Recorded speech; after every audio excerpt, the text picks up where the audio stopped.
Release అయి 20 రోజులు కావస్తున్న pan India లెవెల్లో సినిమా లవర్స్ అందరూ హనుమాన్ సినిమా గురించి మాట్లాడుకుంటూనే ఉన్నారు. కలెక్షన్ల పరంగా కూడా హనుమాన్ సినిమా సంచలనాలను సృష్టించింది.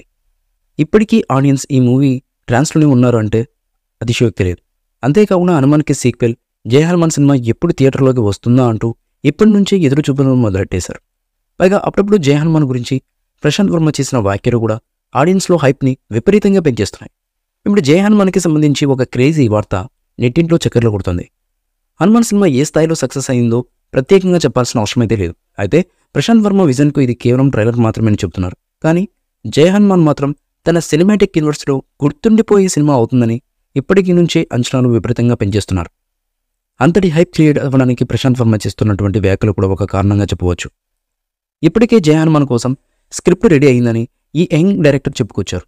ఈ సినిమాలో 2 కీలకమైన పాత్రల కోసం స్టార్ హీరోల వేటలో ప్రశాంత్ వర్మ ఉన్నాడు. జై హనుమాన్ సినిమాలో హనుమంతుడి పాత్ర, రాముడి పాత్ర చాలా కీలకంగా మారనున్నాయి. ఈ 2 పాత్రల కోసమే ప్రశాంత్ వర్మ స్టార్ హీరోలను వెతుక్కుంటున్నారు. ఇప్పటికే రాముడి పాత్ర కోసం మహేష్ బాబు ఎలా ఉంటాడు అన్న విషయంపై చర్చలు జరుగుతున్నాయని తెలిపారు. తన ఆఫీస్లో రాముడి పాత్రలో మహేష్ బాబు గారు ఎలా ఉంటారో అని స్కెచెస్ కూడా రెడీ చేస్తున్నారని తెలిపారు ఆయన. ఒకవేళ రాముడి పాత్ర కోసం మహేష్ని ఫిక్స్ చేసుకుంటే హనుమంతుడు ఎవరు అనే ప్రశ్న తప్పకుండా వస్తుంది. ఈ ప్రశ్నకు సమాధానంగా ప్రస్తుతం నెట్టింట పాన్ ఇండియా హీరో యష్ పేరు వినిపిస్తుంది.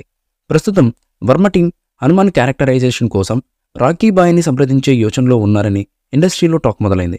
నిజానికి అది గాసిప్ అయినా కూడా అభిమానుల్లో మాత్రం ఎక్స్పెక్టేషన్స్ అయితే ఆకాశాన్ని తాకుతున్నాయి.